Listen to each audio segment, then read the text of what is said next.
Imagine que você foi contratado para escrever a trilha sonora de um filme e nele tem uma cena decisiva, uma morte. É pesado, dramático, sinistro. Como você começaria a compor isso? Não sei. Bom, se fosse eu usaria essas 4 notas aqui.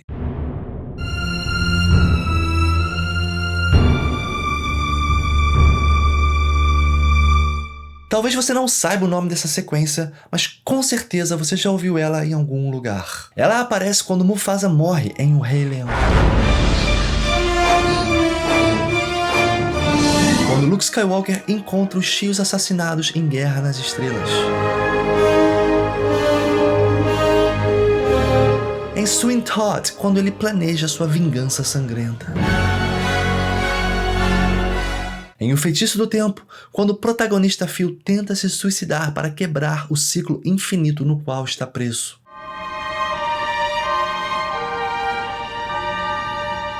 Ela aparece quando George Bailey atinge o fundo do poço em A Felicidade Não Se Compra. Ela aparece no terror O Iluminado, logo no início, preparando a gente para o que está por vir. Essas 4 notas estão por todo o lado e toda vez que elas aparecem, o tema é sempre o mesmo: morte. E esse padrão musical tem nome. Ele se chama Dies Irae, que significa Dia da Ira, e ele existe há mais de 1 milênio. É justamente sobre isso que a gente vai falar nesse vídeo de hoje, as 4 notas da morte. A gente vai entender a origem, a história, a teoria musical por trás, exemplos práticos, tudo sobre as 4 notas mais assustadoras da música. Então fica comigo porque esse vídeo está muito legal, eu tenho certeza que você vai aprender algo novo. E se esse for o caso, considere se inscrever no canal e dar o like no vídeo, porque isso me ajuda demais. E bora lá para nossa análise. Como eu já falei, essas 4 notas têm sido associadas à morte há séculos. E se você começar a prestar atenção, você vai perceber que elas estão em todo lugar. É mesmo, é? E não é coincidência, existe uma história por trás disso. Uma origem muito mais antiga que o cinema, mais antiga do que a música clássica, e até mesmo mais antiga do que a notação musical como a gente conhece. Tudo começa com um canto fúnebre, um requiem da Idade Média.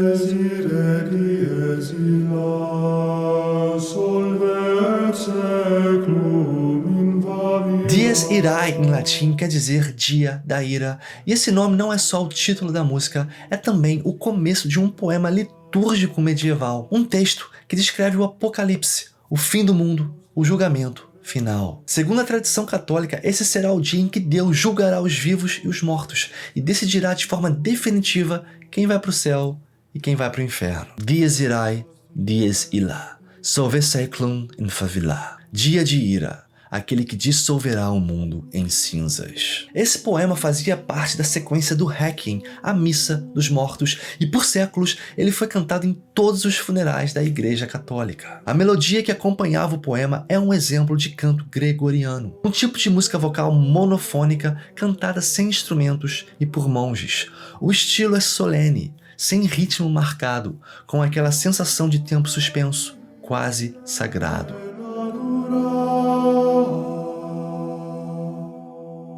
Essa música foi composta no modo dórico, um dos mais antigos modos eclesiásticos. E para quem não é músico, basta saber que ela soa escura, triste e com um toque misterioso. Mesmo se você nunca tiver estudado teoria musical, o seu ouvido sente isso, sente o peso, a gravidade, a ameaça. A autoria desse Requiem é atribuída a Tomás de Celano, que foi um frade franciscano, ou a latino Malabranco Orsini, um cardeal italiano. Ambos viveram no século XIII, mas pode ser ainda mais antigo que isso. Alguns historiadores atribuem o poema ao Papa Gregório I, que viria a se tornar São Gregório Magno, que viveu no século VII. A verdade é que ninguém sabe ao certo a origem do poema. O que se sabe é que Dies Irae virou tradição. Durante mais de 700 anos, ele foi parte obrigatória das cerimônias fúnebres. E se você acompanha esse canal, as chances são boas de você já ter ouvido falar em Dies Irae, porque esse poema foi muito influente na história da música. Além dessa melodia inicial, tema do vídeo de hoje, que vem do primeiro hino do poema, esse texto também tem o hino Confutatis, que viria mais tarde fazer parte do Requiem inacabado de Mozart.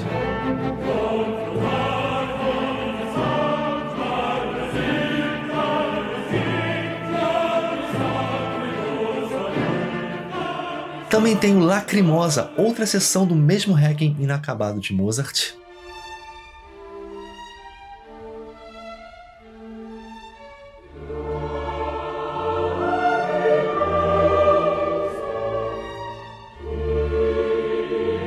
Que por sua vez é a origem da música Lacrimosa do Evanescence.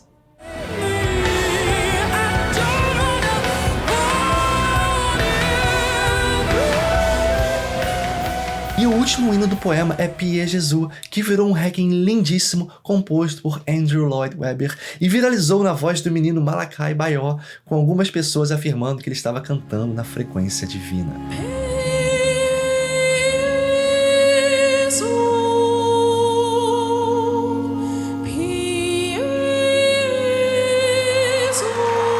Todos esses trechos que vocês viram agora são de outros vídeos aqui do canal. E eu recomendo fortemente que você veja se você se interessa por esse tipo de assunto que envolve história, música clássica e rock. Enfim, a influência do Dies Irae na música e na literatura é imensurável. Ele está por todos os lugares. E com o tempo, o Dies Irae saiu das igrejas e entrou nas salas de concerto. Como eu já mencionei, Mozart compôs seu Requiem em 1791, baseado nesse poema. Depois, em 1830, Hector Berlioz foi além. Ele usou a melodia original do canto gregoriano em sua Symphonie Fantastique, numa cena em que o personagem sonha que está no próprio enterro, cercado por bruxas.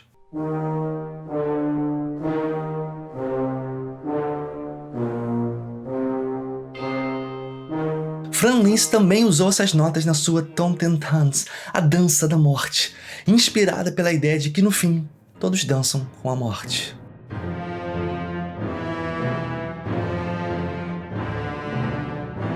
E Giuseppe Verdi colocou Dies Irae no centro de sua missa de Requiem, com explosões de orquestras e coro em latim, cara, que me arrepiam toda vez que eu escuto essa música.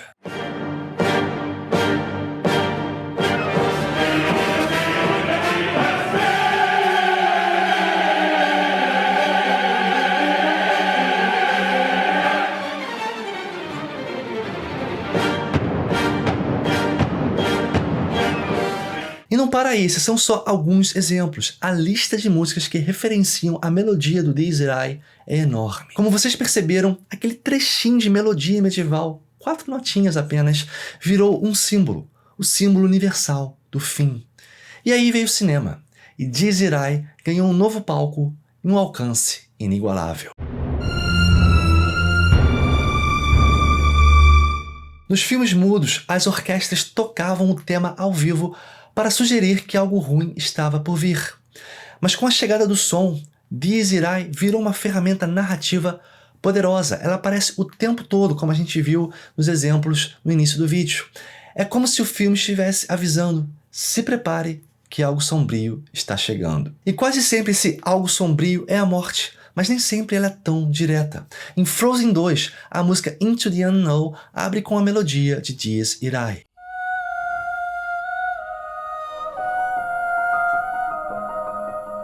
Embora não haja morte direta na cena, a canção antecipa a jornada de Elsa rumo a verdades enterradas, sacrifícios e perdas, incluindo a morte temporária de Olaf e a revelação de um assassinato no passado. Assim como Dies Irae, Into the Unknown funciona como um presságio, um chamado ao desconhecido que carrega, no fundo, o eco da morte.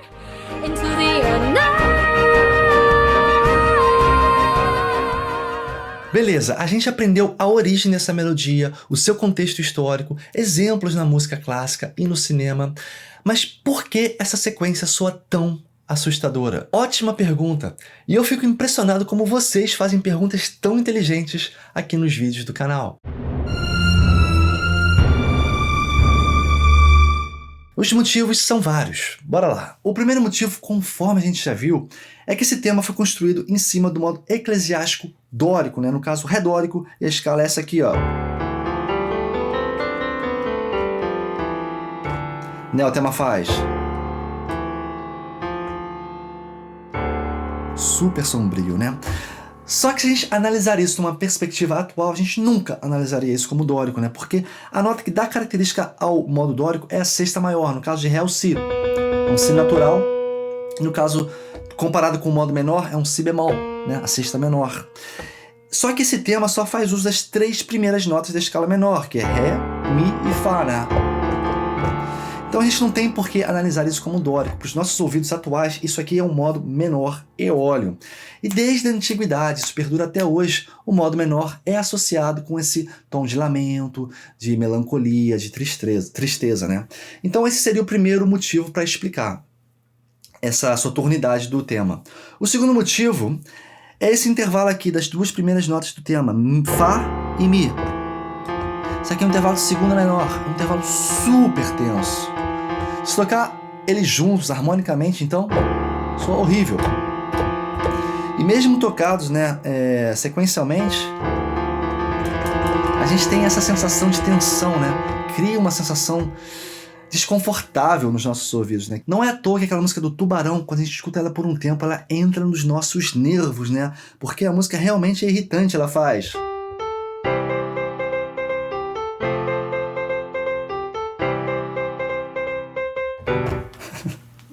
Bom, pelo menos se você tem 2 filhos pequenos, essa é a música do Tubarão que dá nos seus nervos, né? Mas a música que eu estava referindo, claramente, é a música do John Williams do filme Tubarão que faz, né?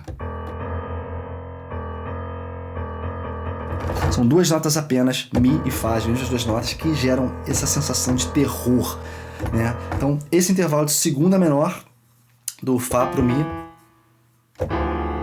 que soa muito dissonante, é o segundo motivo para explicar porque esse tema ele é tão pesado, ele é tão soturno. O terceiro motivo é a linha melódica descendente, né? O tema começa em Fá, cai para Mi, volta para Fá e cai para Ré, né? Então ele faz esse movimento descendente, né? Fá, Mi, Ré. E quando a melodia é descendente, ela por natureza tem essa sensação de perda de energia, de um lamento, né? Comparada com o oposto, né? Quando a melodia sobe, é justamente a sensação contrária. A gente tem uma sensação de injeção de energia, de positividade. Então você combina o modo eólio, né? O modo menor, com o intervalo de segunda menor, que é um intervalo dissonante, e a linha melódica descendente, você combina esses 3 elementos e voilá, você tem um tema que ele soa pesado, ele soa tenso, ele soa sombrio. Bom, essa é a explicação teórica, mas na minha opinião, essa sensação de morte não vem só da estrutura musical. Ela vem principalmente da associação histórica e cultural que foi sendo construída ao longo dos séculos. Dies Irae foi cantado em missas de mortos por mais de 700 anos e foi usado em funerais, em obras sobre o apocalipse, em músicas sobre condenação e o julgamento final.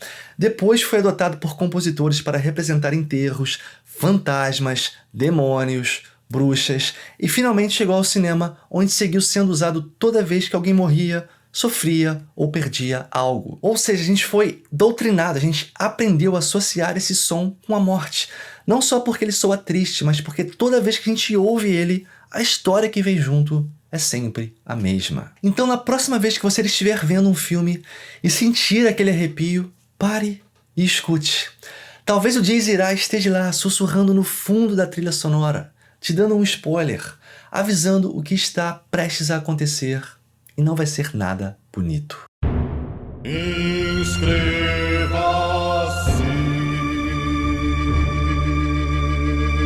Se você chegou até aqui nesse vídeo, eu arrisco dizer que você gosta dos meus vídeos e você gosta do meu canal. E eu quero te pedir um favor. Caso você ainda não seja inscrito, se inscreva aqui no canal e dê o like no vídeo, porque isso me ajuda imensamente. E se você quiser me apoiar ainda mais, considere se tornar um membro aqui do canal para benefícios exclusivos. Entre eles, acesso ao grupo do WhatsApp, onde você pode conversar comigo e também com outros membros do canal. Muito obrigado pela sua audiência e até a próxima.